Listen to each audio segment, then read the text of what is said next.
Hi, Reinhard. Good evening to you. How are you today? Hello, I'm fine. I'm preparing slowly towards Christmas because it feels like that. It's really cold here in Germany, and it's pretty dark now. And it's so the end game for this year. Perfect. Yeah. So we are finishing another year. Of course, it was not very exciting. Still, pandemic is not over, and it's cases are going up and down. So that's can't do much about it. But whatever we can do, we enjoy the life as much as we can. Absolutely, and yeah, the pandemic is still going on here in Germany as well. But we try to find our way to cope with it. Yeah. And to deal with it in the private life, but also in the business life. Right. Reinhard, you shared a number of stories in the previous discussion, and one of the story which we're going to talk today as well. That inspired us to talk about the today's topic. So the today's topic is journey of the hero. And we have seen lots of heroes in our movies, Bollywood, Hollywood, and in your some of the science fiction or many other places. So we can see some commonalities, and I think what we're going to talk today is how this the story or journey of a hero, we can apply the concept in our project and program management, learning from Absolutely. that. Yeah, so absolutely, because if we listen to the word hero, sometimes it sounds like, oh, Captain America, that's not me, that's too far for me to reach. But the journey of the hero, I think it's something that really touches us personally, that we are the heroes. We can slip into that role. And I experienced that in one case, and I want to maybe highlight what does it mean, this journey of the hero, for all the project managers out there in the world.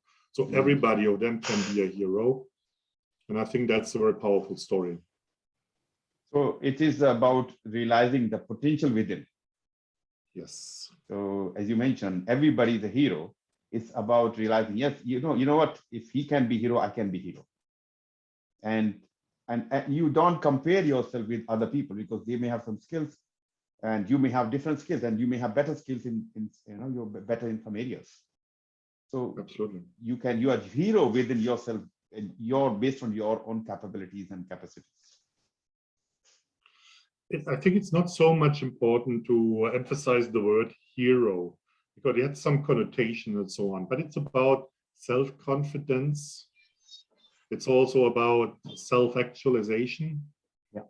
It's about growing and developing your personality and your capabilities in that sense. And this is what makes this journey of the hero so powerful. And I think that's why I'd like to talk about that. Because it also gave personally to me quite a lot when I learned about that story. But let's just explain the story. Because in 2009, Dharam, I was struggling in the company I was employed at this time because collaboration was not good in that company between the leadership, and also the people were pretty passive or defensive and so on. And I said, hey, we need to change something. We need to have let's say, a development program, something extraordinary to do. And I was many years in Africa, especially in Kenya and Tanzania. And I always saw this Mount Kilimanjaro, this highest mountain in Africa. And I promised to myself, I want to be one time at the top of this mountain, at the summit, which is close to 6,000 meters. And I told my boss at this time, 2007, hey, I have an idea. Let's do a tour and climb with a team of leaders the Mount Kilimanjaro. And he called me crazy. But he said, okay, why not? Ask those people and then during the next meeting whether they want to come with you. And I bet there will be nobody interested in that. And frankly, 20 of my colleagues said, yes, I want to come with you. So that was really great. Why did we want to climb that? Again, we wanted to increase collaboration. We want to self-actualize. We want to we're also proud of ourselves in achieving something, in something special, something extraordinary, do the extra mile and all these things. I think that was very powerful, and we organized that as a project, by the way. So 1 year preparation, all the clothing, and it's pretty warm at the lower levels of the mountain, but pretty cold in the night, so minus degrees at the summit. So you need to be really well prepared and have all the clothes and food, and we did a lot of learning about that. So it was a big project. And yeah, we started mid of September and reached with 12 people on 15th of September 2008, the summit of Mount Kilimanjaro. And you can imagine, if you see, if you're on this summit and see the sun rising, you see all the animals on the floor running, and you see the clouds, and behind you you have the glaciers. It's such a magic moment. You will, and no one of the participants will ever forget that. So it was something really great. You feel sense of achievement. Exciting. Absolutely. We were really, and it was a personal experience. It was not so much that we do a project for somebody else, that we do a project for deliverables or products or profit or anything. It was something, it was a journey for ourselves, a journey to our own, let's say, ambition, motivation, let's say, objectives. So I think it was a great learning journey also for ourselves, because if you climb up that mountains 4 days up, 2 days down, there's like a movie running in your head, whole your life, all the experiences, the bad and the good things. It's just in slow motion. It's running through your head, and that's also very, very powerful in doing something like that. Yeah, I mean, it's a big project itself to come to that point. And you said initially 20 people were ready, and then you said only 12 people reached. It means only 12 people registered. No. Finally. No, we started with 12, but only 12 were allowed to go for the mountain. Oh, okay, only because of the... Because you need to have a doctor check, a medical check, and not all the people were allowed to go there. But all 12 people that started that journey all succeeded in climbing. And that was also our objective, because it's very difficult if you have people that are not able, or you need to leave somebody behind and so on. And we separated the group into 2 groups because there were some, let's say, very sportive people. Yeah, they had a much higher pace, and that's also a learning for project management. So let them climb the mountain in their pace, and we had some other people with a slower pace. And by separating the group into 2 subgroups, that was very helpful, because so everybody could find his own pace of walking and breathing, and because oxygen, breathing, that's the key challenge in climbing that mountain. It's not so much the height, but it's less oxygen. I think that's the key challenge, and we achieved it. And it was really great standing on top of this summit. But everybody said, okay, let's go down.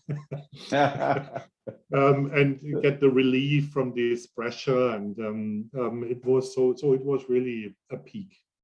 Yeah, so I think there's lots of learning here. One is somebody realized that this is possible for a group, because you said 6,000 meters up with a very difficult climb, and you're thinking, yes, maybe you personally you have done some yourself, maybe some mountaineering or whatever.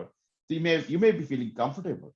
But not only, you're not talking your comfort, but your journey, but you're taking the 12 people, 11 people along with you, and you're making sure that they are aligned with your vision.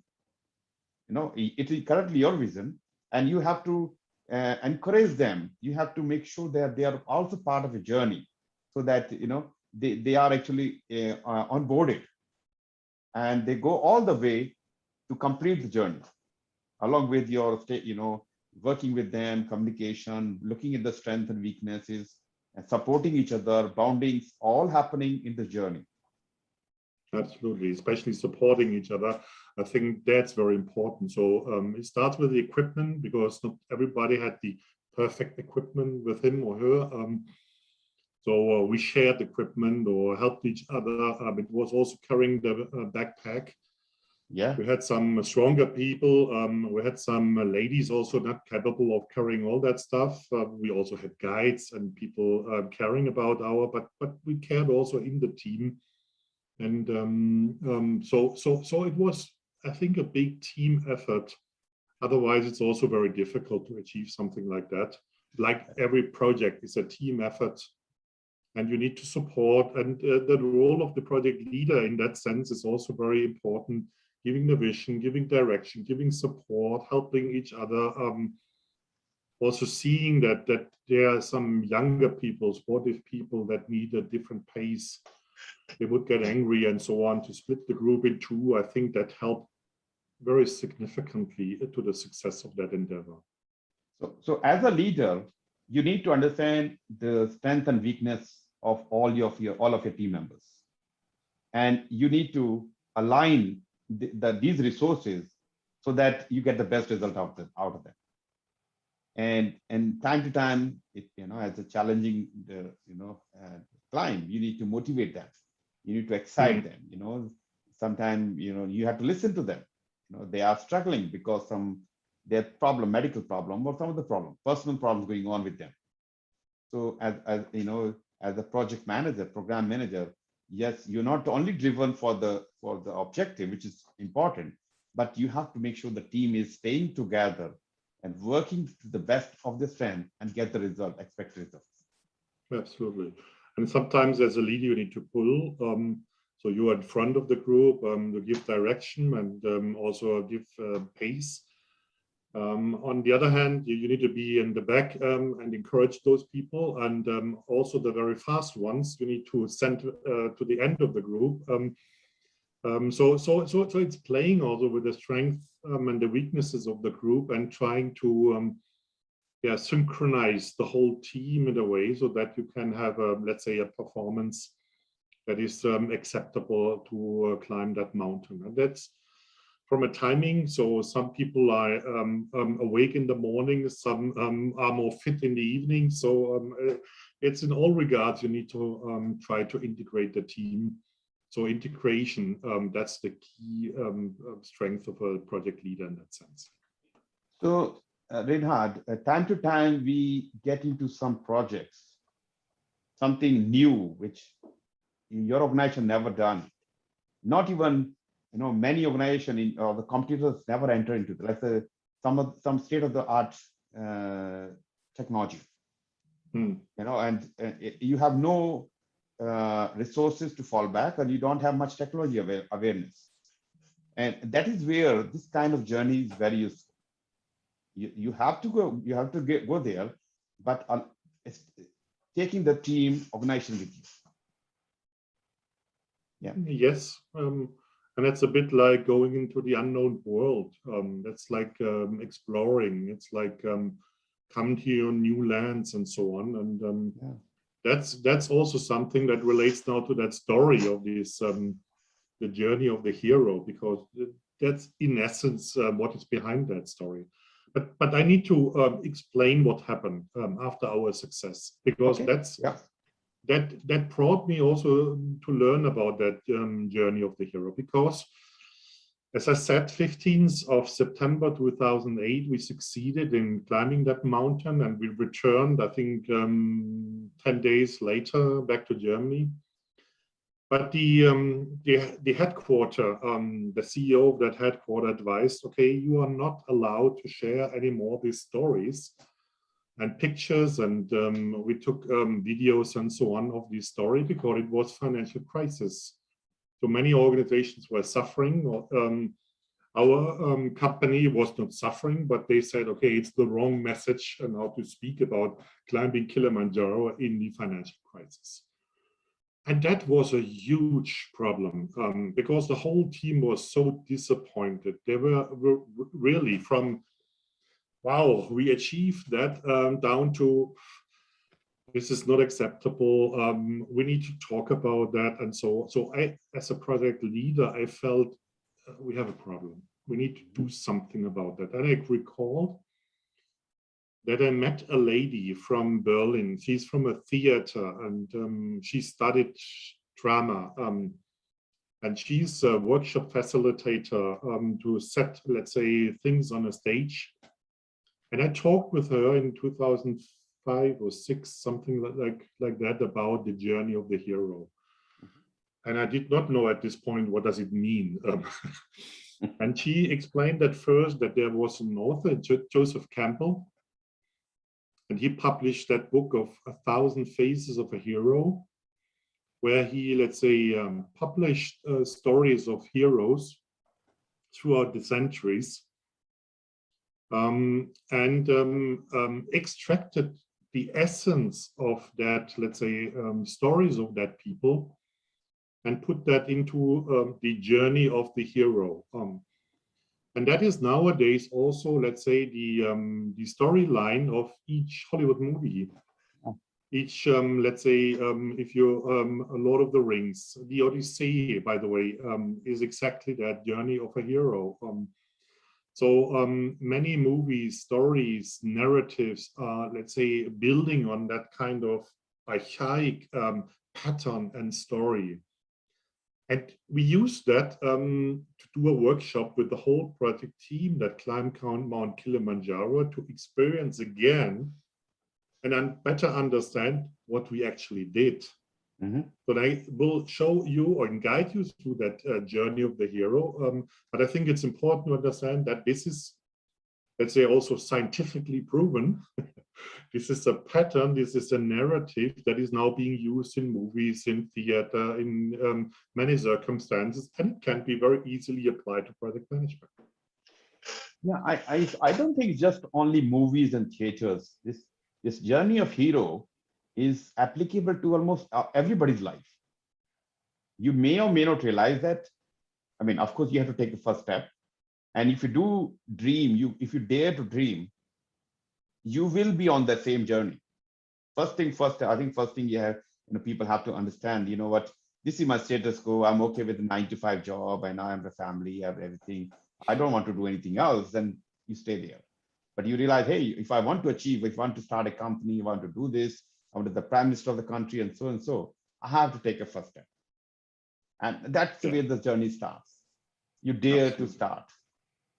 And you keep pushing. You find right mentor in journey, and right people, and right direction. You fail, you succeed, fail, and succeed, and you find the way, and you go all the way. Absolutely, and that's, I think, where we also started in that workshop, because we asked ourselves the question, what was at the beginning? What was it? And it was a call.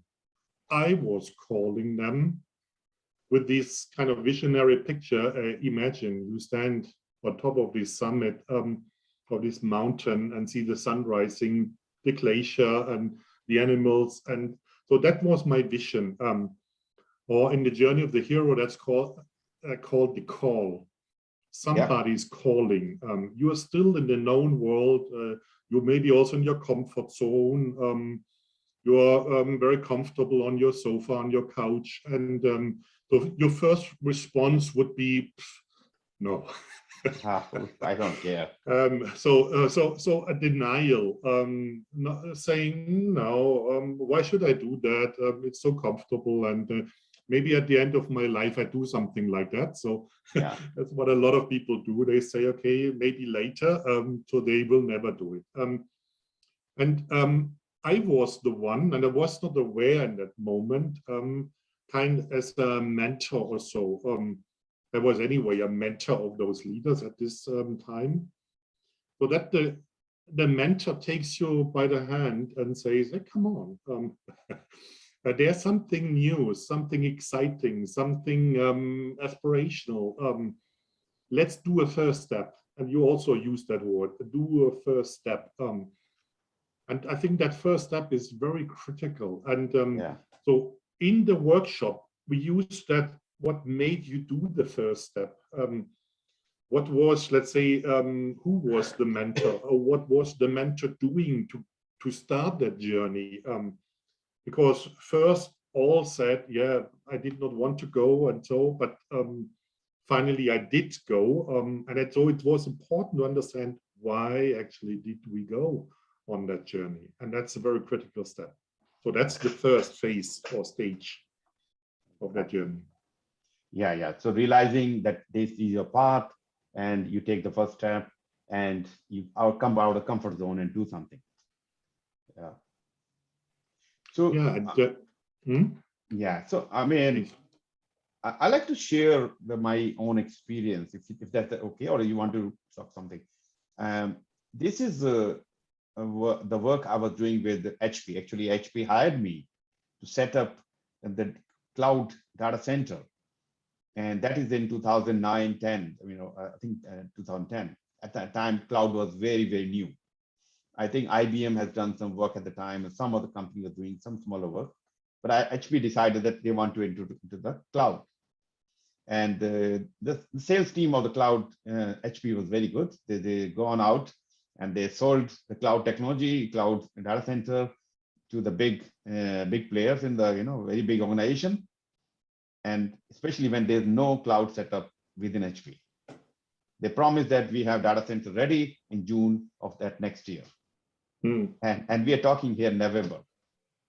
And if you know, the data center is a complex environment with lots of servers wire going between this and that, lots of racking and all this happen. Very, very heavy machine, and also very costly, up to $5 million. Then you making connection with other data center, which at the time I don't know where it could be, and the linking the fiber optic cable. So there are many loose points here. And my boss come ask me. His name is Bob. Hey, Dharam, I think it's not the easy project. I'd like to know your opinion. I did some thinking. You know what, Bob, we can do it.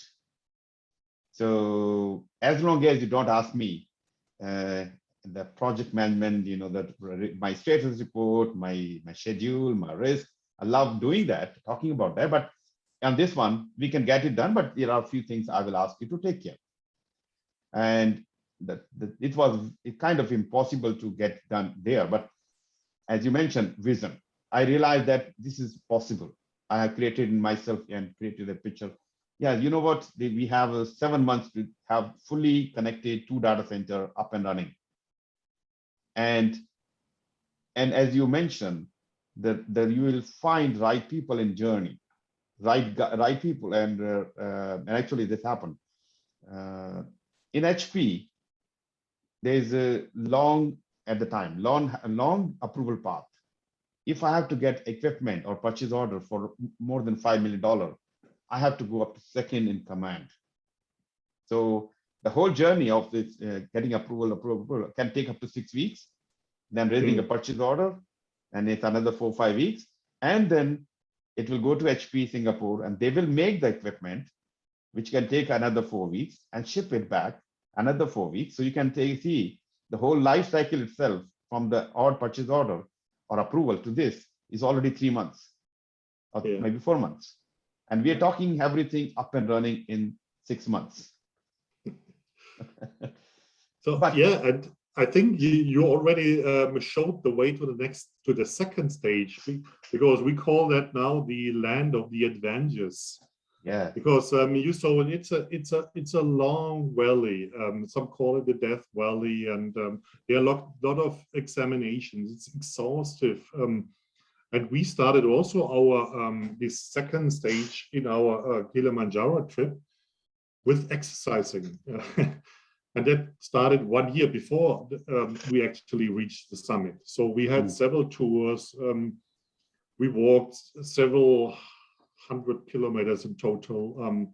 Also climbed the highest mountain in Germany. So many, let's say, examinations on the path towards that. And that was very helpful. So we prepare basically for the real summit. Be prepared. Because it was also for us good to experience ourselves. How do we walk? What is the pace of walking? How can we increase that pace? How much weight are we able to carry, etc., etc. And also as a team, we need to grow together. If it's too easy for the team will never grow together. But in the kind of circumstances that you, let's say, in a way also suffer, and this suffering helps you to, let's say, it's like an amalgam of that team. It brings people together. It strengthens the team and the links and the personal links till nowadays. And I think that helps you then also to do the steepest part, which was at Mount Kilimanjaro in the night.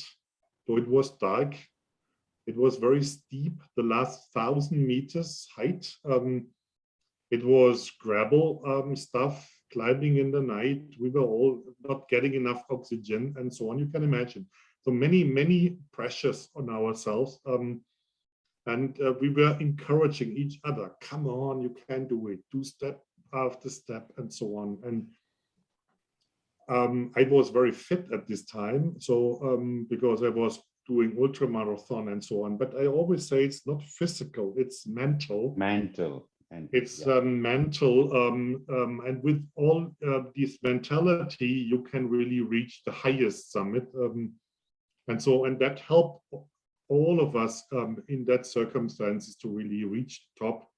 So all team members reached the summit, and we took a group photo with all of our guys up there. We were so proud of that achievement, of that we have overcome our own hesitations.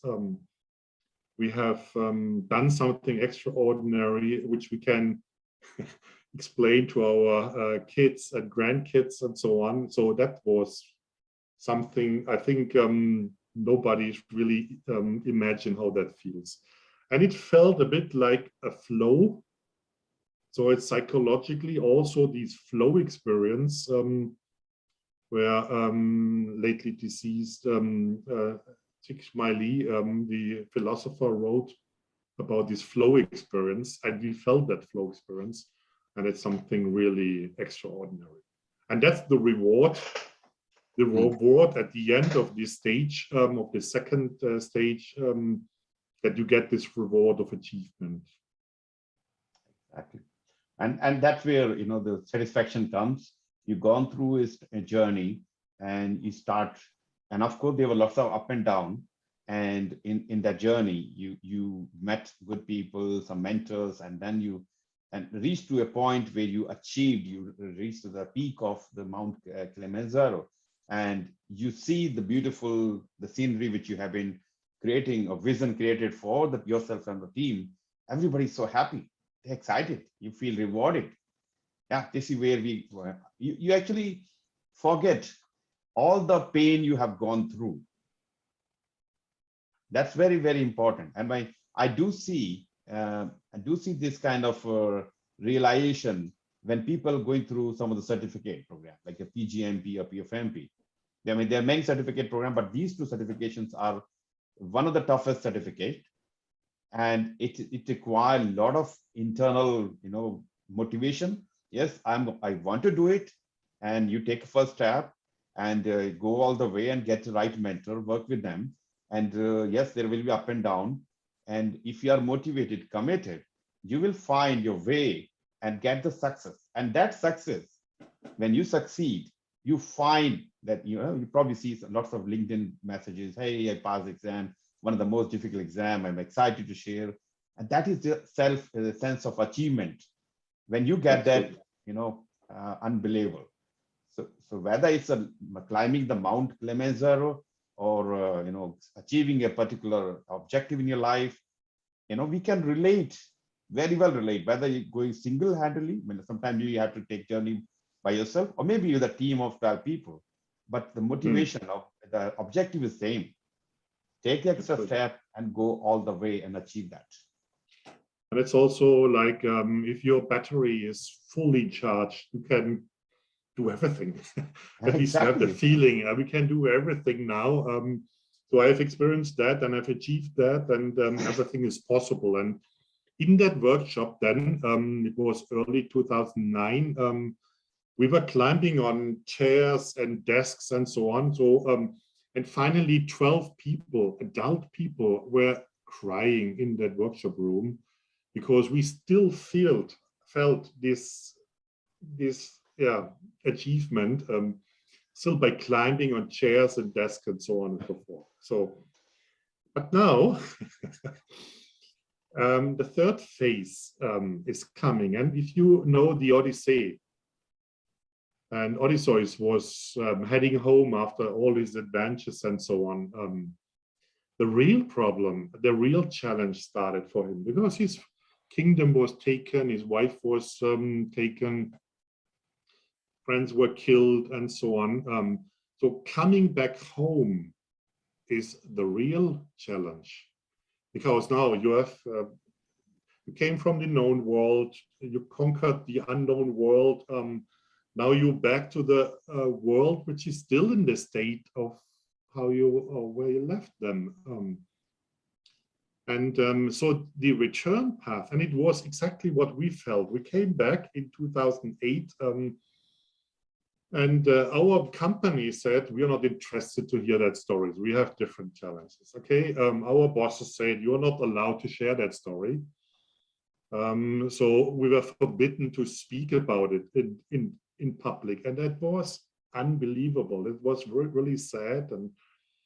And I think that is also part of that journey, that you need to cope with coming back home, where the people may not understand, they do not get the sense of your achievement. They say we have different challenges, we need to do something different. That may be psychologically a problem for you, and that may also be an obstacle to really renew your world and bring what you have learned in that journey back into your practice, into your normal life. And it may be frustrating. A lot of people are frustrated. They suffer then from this journey. They will not profit from it. They will not grow from it, but they feel, let's say, felt a bit alone, and they isolate themselves. And that's psychologically also a big problem, because a lot of people may isolate themselves and may get sick and so on. And so it was very important for us to understand, to do that journey again, and also understand, so that was our journey. So we don't care if the company doesn't want to hear that story. We don't care if we cannot show those pictures. And by the way, we showed pictures then in our family and friends. And later we proudly shared all this stuff. But it was our own achievement. And that was important for us to learn in that workshop, so that we grew as a personality, that we learned a lot of new skills, and that we can now use in our life to achieve even higher achievements or other things. And I think that's so wonderful to know. That's also so wonderful to to let others know, and to let others follow you on that journey. And so that was the end of that whole workshop also, that we say it was something for us. And we learn, we grow, we develop. And so this whole journey is something where we can grow. And I think that's the key message of that story. Just do it. Go on the journey and grow yourself, self-actualize, and you will be much better off in your life, in private life and professional life. And that's a powerful message of that story. Yeah. So Reinhard, I get this experience of success and what is after success. Let's say you have been working hard for last 3 months, 4 months, and you really day in, day out, really hard work. And on the day you compete, you pass the exam. Yes, you pass the exam. And you kind of start feeling, hey, what is next? I'm feeling lonely. I'm getting called, Dharam, I passed the exam, PgMP exam. What is next now? I don't know. I'm feeling very lonely now. I don't know what I'm going to do now. So I tell you, what? First thing first, go and celebrate. Let your entire world know about it. This is one of the journey you want to share. and go right on the LinkedIn and talk about your journey. Tell other people, this is what you have achieved, but this is what you learn. Actually, this is very important to advertise yourself, market yourself.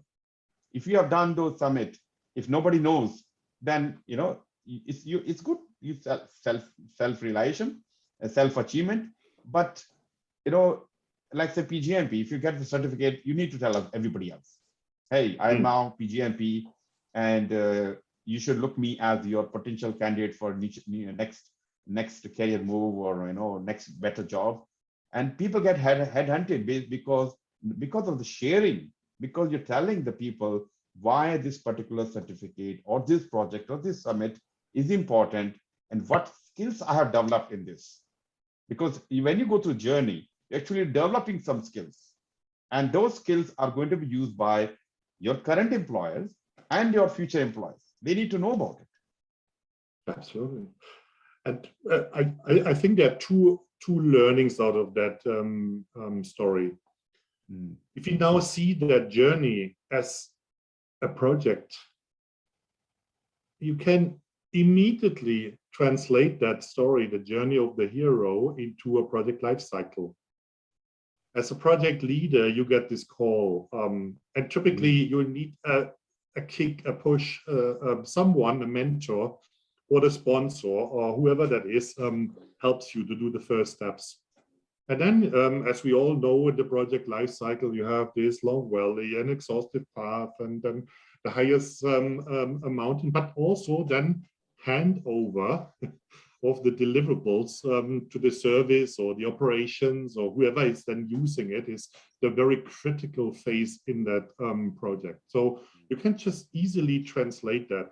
But if you understand that this will come up as a project leader, so you can prepare yourself. There will be risks, there will be uncertainty, there will be an unknown world, and it will be tough. You need to fight, but only if you are as a team together, if you are supporting each other, then you are able to do the achievement. But better also prepare already for this handover, for the end of the project and the delivery, because expect there will be many challenges coming. So that's, I think, easy to translate for the project life cycle.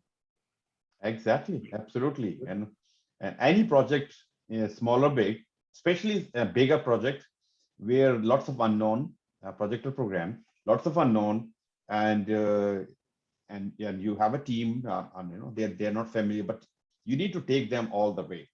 So what you mentioned, this is a project, create a vision, show them this is what it's going to look like. Very important. You may already be created a vision in your mind, but if you cannot translate that vision to your team, then it's no vision. So you as a leader, show them this is where we're heading to. This is where, after doing this work, organization will be doing this. We will be number one. You will be seen as the most powerful organization in the world. So that will motivate your team.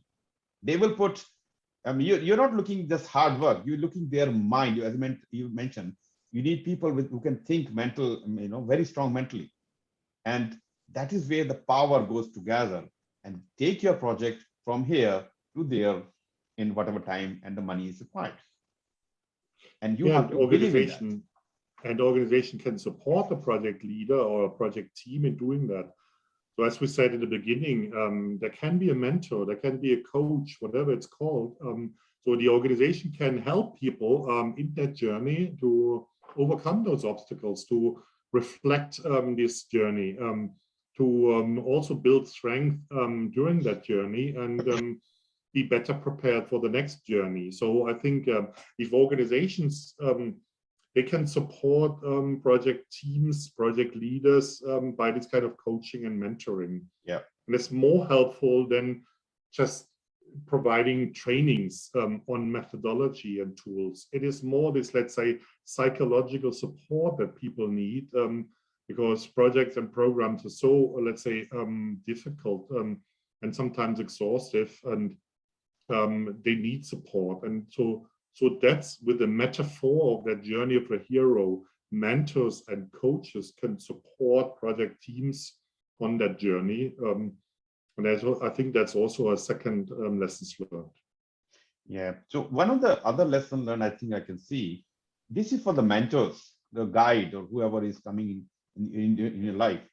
If you're failing, failure is not it's not the way, this is where you stop. This is the start. Okay, what gone wrong?